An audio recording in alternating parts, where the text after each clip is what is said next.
Hello, everyone. In today's episode, we'll be talking about opposites attracting. They say opposites attract, but do they really? Stay tuned and we'll find out. You're listening to Relationships and Chill, the podcast for singles and couples about how to find and cultivate the relationship you've always dreamed of, based on trust and honest communication. Why waste your time going through the typical dating obstacle course, only to end up with drama, jealousy, and heartbreak, when you can find the love of your life and live happily ever after? So sit back, chill, and get ready to make relationships great again.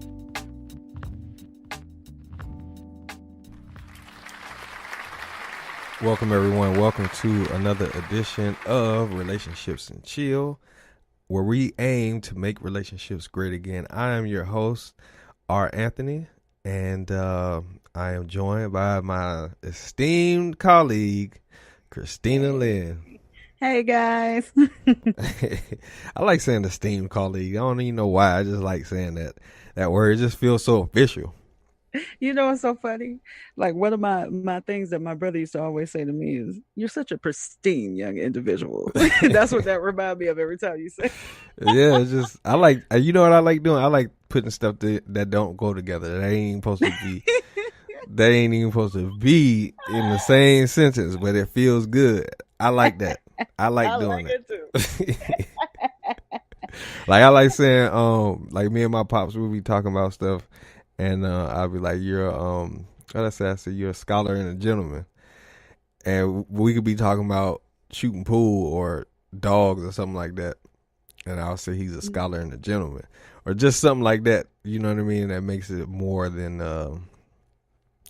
what it is. So anyway, in today's episode, we will be talking about, do opposites really genuinely attract? And I think the reason why it seems like probably like just okay, whatever type of topic, like, I think most people think they're just, but if you listen to them, there's some depth in every topic. Like, we're not just putting up topics just cause we're like, right. If you listen to them, regardless of the title, and we're getting better at titling, but there's gems in every single one, because what I like to do is challenge what is the typical norm. Right. So it kind of goes with what I like to do in that situation. I like to switch it up and put something where it ain't supposed to be. But those were usually where the gems hide, is where you don't expect them to be. That's right. So don't miss any of the episodes, and definitely don't miss this one. So anyway, do opposites really attract, Christina Lynn? What do you think about it? Well, I don't think that that's so. I think that we can be very different and, like, personality wise, but I really feel like we have to be kind of a like mind to attract, right, another individual. Right. Yeah. What do you think? Absolutely. Well, I know for a fact you cannot attract what you oppose. Like, to oppose or to be in opposite means to be in opposition. And when you are in opposition with something, how can you attract it in a lovable way? Like, if somebody's combative against you, if somebody wants to fight you, right, how can you, because they're opposing you, they're opposing what you believe should be done or should be right versus what they're thinking should be right. Right. Now, difference is different, because I think difference is what attracts us, not the opposing. Similarities. Yeah, the similarities, like you said, it's what's similar to us is what we're drawn to. Right. And as things change, when people start to be opposed, meaning that at first we both like to go out and have fun. Now I don't want to go out and have fun. I want to just stay at home, and you're wanting to go out to the clubs and stuff like that. Right. Well, now we're in opposition. Right. Because you're wanting to do something that is totally against what I want to do. But if you notice, most relationships start going downhill when they become opposites or opposed. Absolutely. So, but when they're similar, it's all gravy. They in love and doing and shooting the breeze and jump roping and skipping and lollipops. Hey. You know what I'm saying? But as soon as as soon as things started changing, Christina Latrice, it starts to changing.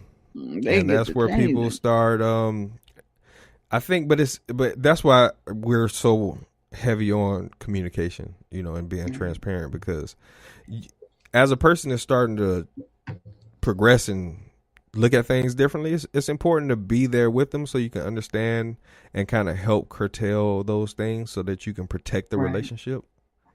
That's right. Instead of just letting it go willy-nilly. That's right. So I think it's important to understand that you can't, first of all, you cannot attract or be in love with something that is in direct opposition to you. I like to think of it like this, Christina Latrice. Like, hot and cold do not oppose each other because they can be used simultaneously together. You know what I mean? Like, that's what warm water is. Warm water is hot and cold. Right. And so, but people think that because a person is cold and you're hot, that y'all can't meet in the middle and be warm together. Hey. You know what I'm saying? But but both of them are water, or both of them are liquid, and one's hot, one's cold. But the similarity is the fact that they're liquids. They're liquids. Yeah, exactly. So they may be, but the difference may be I like it warmer. Like here at the house, I like it cooler. I like the house cold. Right. My woman likes it a little bit too warm for me. But that's just a difference. Now, what we do is we come to a happy medium, you know, and we meet in the middle, and then we work from there. And that's what creates the cohesiveness of the relationship. That's right. But if she absolutely would not want to make any adjustments, and I absolutely would not want to make any adjustments, we are in direct opposition now. So how can we be in unison? The scripture says it like this: how can two walk together unless they be in agreement? How can we be united but divided at the same time? Right. It just doesn't happen like that. A house divided shall not stand. It cannot stand a house divided. So you got to come to a place. And what I do, I always make sure that we come to a place, me and my wife, of and anybody, any type of so another cliche is agree to disagree. Like, I don't believe in agreeing to disagree. Okay. I believe you can leave it there, but you can't agree to not agree on something. I mean, I get it in theory and principle, of course, but I mean, what's the point of having a conversation without an agreement? Right. You know what I mean? Like, okay, help me understand why you feel this way about that. Like, you may disagree with what I'm saying, but I'm about to tell you why I'm saying that so that you can probably agree on some points, but you may end up, you know, like not agreeing. But a lot of people don't agree with things because they don't want to alter their current system of doing things to change. Exactly. And that's fine. So just say you don't want to change. I don't want to change my view on that. I just prefer my view. But isn't that easier? It's easier to not change. It's easier to just stick with the system. Right. It's simple. It's easy. Extremely simple. But that's the lazy way out. But or in, whichever one you want to call it. But, you know, we do cliche things, so, you know, we get cliche results. Right. You know what I mean? Right. And that's why this podcast episode is important, because the more cliches you can knock down, that's what I started doing. I started really like, man, like, is that true? You know what I'm saying? I started asking myself, is that true? Like, can you oppose something that you know, that you don't, that's in direct opposition to you? Because it's like oil and water, like magnets. Okay, for instance, like magnets. So that's what started it for me. The magnet thing. Like, magnets are not attracted to anything but wood, but they're not attracted to anything but metal because they're metal. Right. They're not attracting wood and grass and all that stuff. They're attracting metal. It's attracting what it's like. Right. It's just a magnetized version of it. Exactly. And so yeah, I mean, but I guess the opposite pole thing is what a lot of people kind of believe. But I can't remember what the conclusion I came to on that. But the opposite poles, they push away from each other because yeah. But anyway, if you put two magnets together because what happens? I forgot. It's been a long time since I studied that stuff, but I'll come back to y'all on that conclusion because it does make sense when I actually break it down. But I can't remember right now. That was like a long time ago. But basically, what I'm saying is I started challenging just all those cliches that we use. But then you look at the results, and it's like something ain't right. Something's a little fishy with what we believe and what we say and what we want to happen. Like, right. If you say you want a marriage that lasts forever, but you're not getting that, then something in you is not attracting that person. That lasting relationship. Yeah, something in you is not attracting that person that wants the same thing. There has to be some kind of conflict that's pushing or resisting that from happening. Right. So I think that's part of what it was. I think that's what it was. So that's what changed my view. Just questioning the cliches and the status quos that people try to throw out there and say that, well, I feel so strongly because my wife is like this and I'm like this. She likes to be out. Right. But then at the same time, let's talk about all the things that y'all are liking. So y'all can have 1,000 things that y'all are just alike, that y'all are very similar in. And then y'all can have one thing that y'all haven't let go. But that kind of establishes that independence that allows you to kind of like feel, distant. But I had a conversation with a friend of mine not too long ago. Those things, those little small things are the hole that sinks the ship sometimes. It's the small holes that sink the ship. It ain't always just a big hole. So I try to correct all the possible holes in the relationship and come to an agreement, even if that means changing my perspective and my view. But guess what? The likeness that I have with my wife is the fact that we're willing to change our views. Exactly. You see what I'm saying? So it goes hand in hand. The likeness will always be there, and it will always be the thing that holds it together or repels it. Mm-hmm. But the opposition is also a key factor. So that's something I think about on a typical basis. That's right. But it's interesting too, because I know a lot of people will tell me, oh well, my husband is completely different from me, and he's so different. He's just completely different. Just complete different personality. How would you respond to that person? How would I respond to him? I would ask them more questions, because different how? Like, do they just... Because there's nothing wrong with difference, meaning that I can differ with you but not be in opposition with you. Exactly. You see what I'm saying? Exactly. Like, I can differ with you and say, okay, I want to eat pizza today, but you want to eat a burger today. Right. That's different. Mm-hmm. But it's not opposing my views on... It's not going to oppose me eating pizza. Exactly. And I'm not going to oppose you eating burgers. It's just that's what you got to taste for at this moment. That's your preference. But we both going to eat, and that we both hungry. That's the similarity. Period. Yeah, we both hungry. So that's what makes us connect.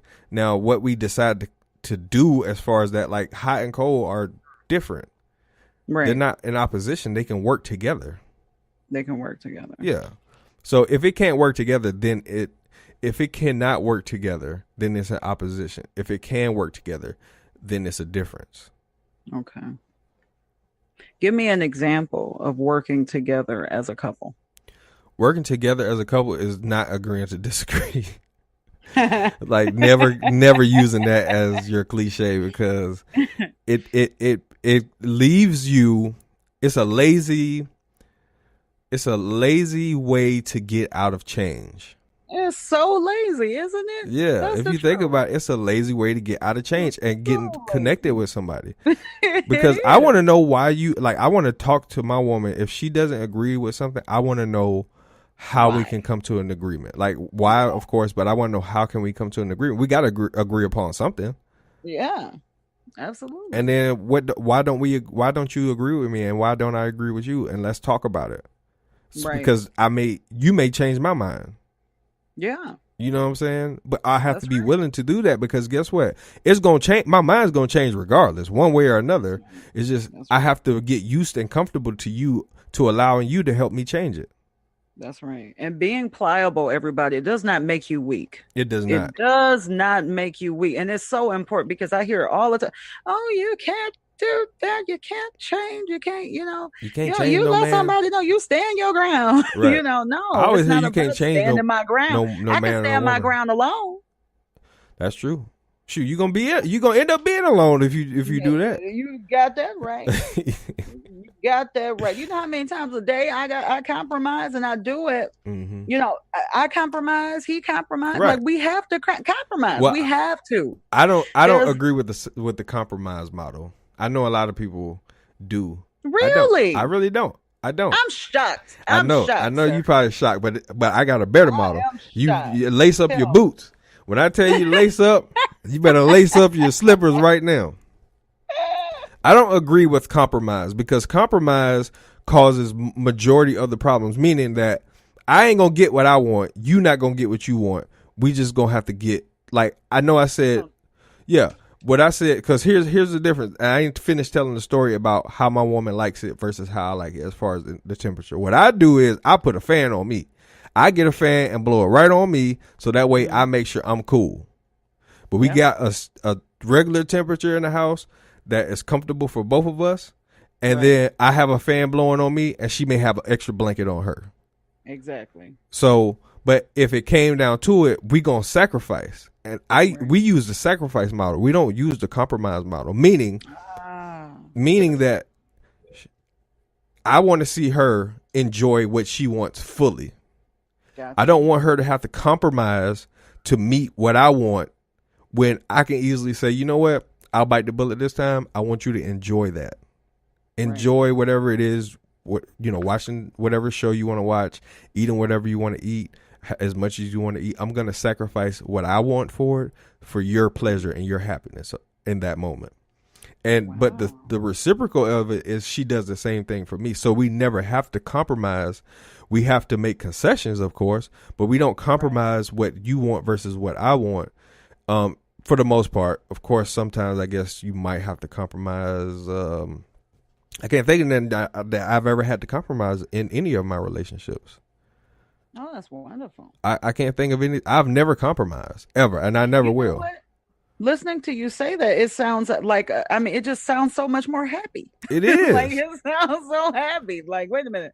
I'm giving up something, something that's valued to me for the sake of somebody else.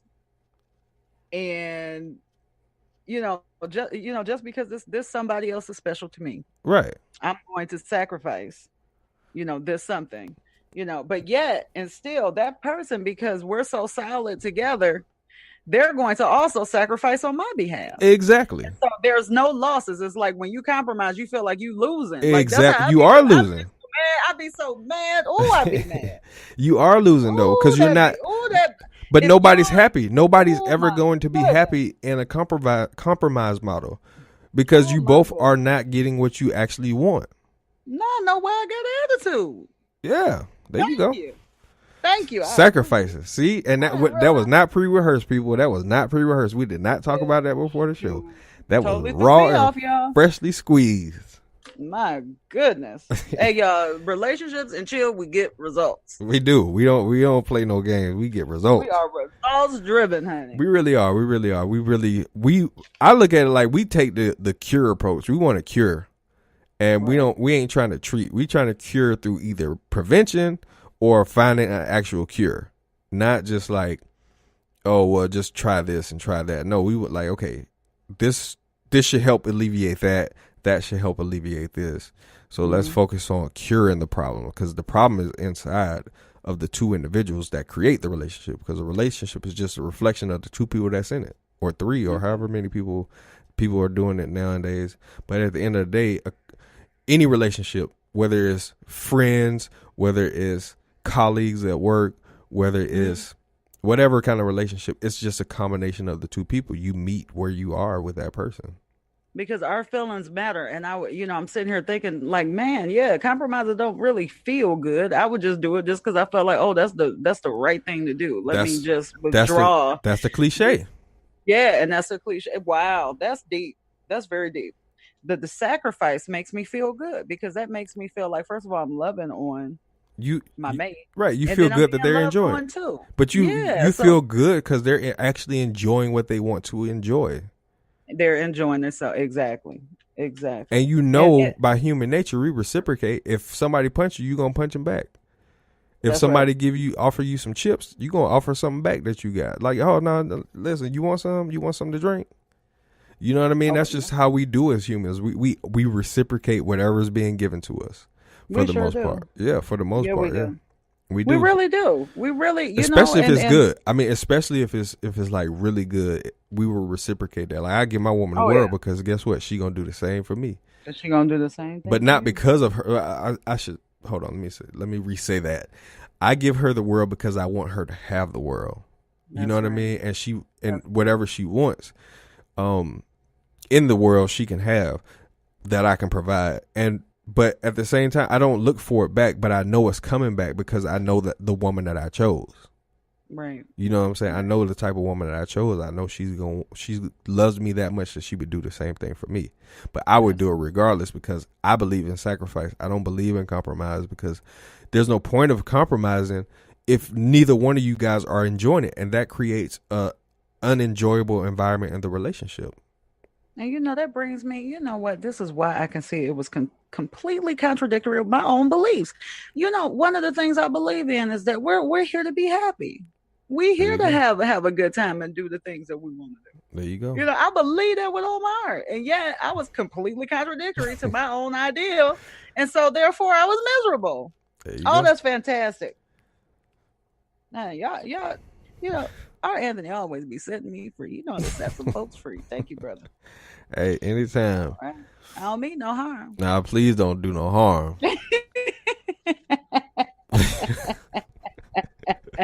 Don't do no harm. That's right. No harm.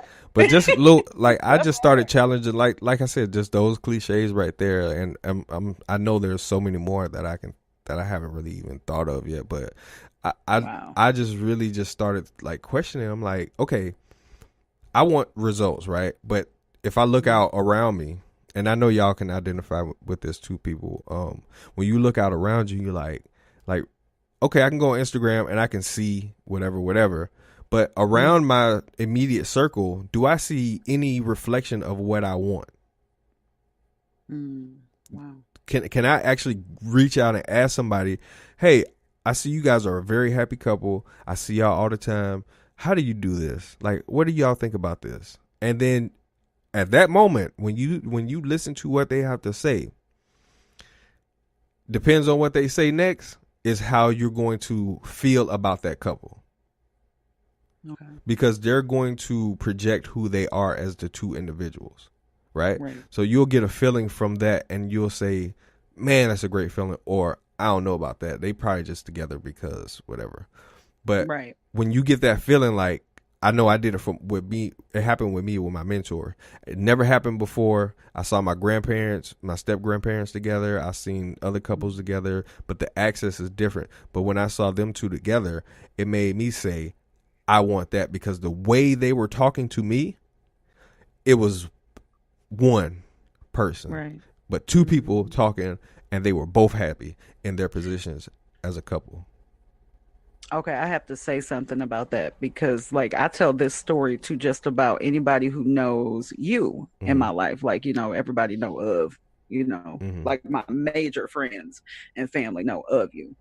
And the story, which is kind of funny, that's my story with you and our beautiful coach Ilulu. Like that's, and I look at obviously I look at you as my mentor also. So like I just think that's very, very interesting that we had the same exact reaction. It was I think the very first time I got a real glimpse though into like how you guys just literally, it was like you flowed as one person.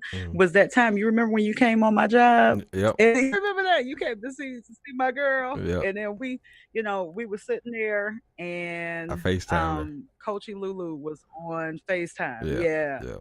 Yeah, and that was like the first time I felt the energy. It was just I had never seen anything like that, and I have been around beautiful relationships. Like I've been very fortunate to bear witness to real love. I knew what to look for and aspire to. Like I knew, I want that kind of love or that kind of love. But it was when I saw you two together. That was when I said, "Oh, I want that." Like that is what I want. Period. Like it was no ifs, ands, or buts about it. That was the most, and I'll never forget the feeling. That's how I felt. I mean, I think one thing begets another. If you got that good, access, I think it just boils down to access. But access will make you challenge everything. See, I had to start questioning everything in order to get access to that level of a relationship. It started with that change and that shift in me saying, you know what? Something ain't right. You know what I mean? Yeah. Like everybody's telling you need to settle down and you need to be here. But I'm like, why would I be miserable like you? Exactly. You know what I'm saying? Like, why am I gonna follow that approach when you're miserable? That's right.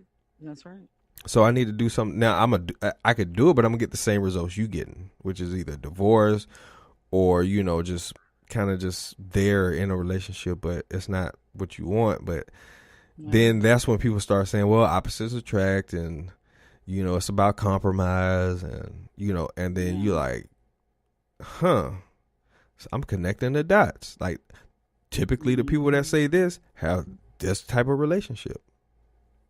And it's lackluster. And it is not what I want. So I got to switch it up. I got to do something different, like the definition of insanity. Right. Got to switch it up. Right. So I started doing that. And then that's when my mentor, he introduced me to his wife. And probably about a year and some change later, I met my wife. Well, about 2 years. Right. About 2 years later, I met my wife. So you got to change the narratives. If you're getting the same results or no results that you want, then you have to start questioning what you're doing to cause you to get what you don't want. That's right. So light can never attract what you want if it's not in tune with what you want. Right. That's right. And a lot of people like to think of the law of attraction as the focus on the things that I do want coming to us. And that's part of it. But there's another part too. The stuff that we focus on that we don't want, that also comes to pass. Exactly. It comes to light. Like we're bringing it, we're attracting that very thing we don't desire. So we have to take our focus off of that. I remember a young lady, I'm talking to her not too long ago, and she keeps attracting cheaters. Mm-hmm. I mean, these guys always cheat on her. She's focused on, like her first opening lines. If you go on her, like on her profile, I need to go see her websites. What you say? I need to see what she looked like. Hey, her first thing is gonna be, no liars and cheaters here. Right. Like, and be the very one that get lied and cheated on. Exactly, because that's what's gonna happen. Because you already your first focus is you don't want no lying and no cheating. Well, it goes back to it goes back to our last episode about expectations. If you have not listened to that one, make sure you check it out. But it goes back to the expectations. If you're expecting someone to not cheat, and you don't even know them yet, then you're actually saying cheat. Exactly. Cheat on me. Yeah. You might as well say that, because that's what you're going to draw in, because you're drawing what you're similar to, what you understand or what you're comfortable with, meaning that you are drawn to people who like to cheat. That's right. You are drawn to men who or women that like to have their options available. Right. If that keeps on happening. Mm-hmm. And I know you're thinking to yourself, well, I don't like the way it feels when somebody chumps. Well, I know you don't like the way it feels, but you're constantly thinking about it. And if you're thinking about it, guess what's going to happen? That's true. They coming. They coming, but nobody likes to be cheated on. But then we got to figure out, why did this happen? What didn't you see in the beginning that would have allowed you to get out of that situation? Was it you seeing yourself with this person for the rest of your life, or the love, the interest and the like that you have for this person? Did it override what you could have saw if you would have just went in without expectations? Exactly. Because our expectations, they blind us.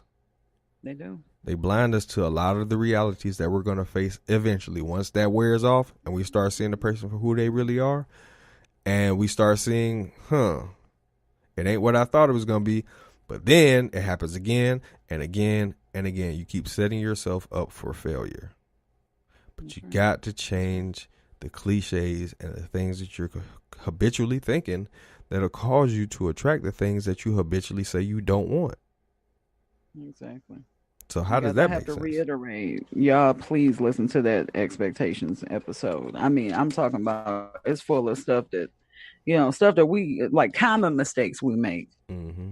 It was so good. Wasn't that a good episode? It was a very good episode. It was the last episode. And it's, do we place too much strain on our relationships, is where we cover the expectations aspect of just getting to know somebody.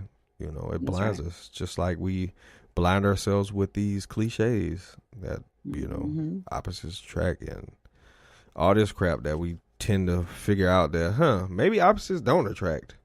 Because you can't oppose something that you like. You don't oppose what you love. You work with what you love. You go together with what you love. So how can you be in opposition to what you love? That's right. They say stay woke, everybody. Stay woke. Stay woke. Stay woke. Get off of autopilot. Hey, limit your influences, because that's the main thing. You change your influences, you change the game. That's it. You changed the game. But yeah, that's pretty much all I wanted to say for this episode. If y'all have any more questions, concerns, whatever that may be, please give us a shout on where can they find you at, Christina Lynn? Coach Christina Lynn at Instagram.com, everybody. I changed my name. If you guys already have me down as Caviar's Queen. Thank y'all. I appreciate it. Love y'all. There you go. Follow me. Hey. All right. Relationships and Chill on Instagram, also Relationships and Chill on Facebook. Make sure you like, subscribe, and give us your feedback. Rate this show. We don't care how you feel. Give us 5 stars. We definitely want 5 stars, because it helps us keep motivated, and it helps us continue to do the Lord's work. You know what I'm saying? Yes, it does. Amen. We want your feedback, and that would be much appreciated. Coach R. Anthony, Coach_R. Anthony on Instagram, Relationships and Chill TV on YouTube, and Instagram I already said, and the lady at the end is going to say the same exact thing I'm saying now, but I want y'all to hear it in my voice. Hey. Yeah. So, but that's today's episode. It's been real. It's been good. It's been real good. Peace and blessings to you all. Coach R. Anthony, Christina Lynn, we out of here. We out. We love you. Peace. Thanks for listening to Relationships and Chill. For more information on cultivating the relationship of your dreams, please follow us on Instagram or Facebook at Relationships and Chill, or subscribe to our YouTube channel at Relationships and Chill TV. You can also visit our website at www.relationshipsandchill.com. Together, let's make relationships great again.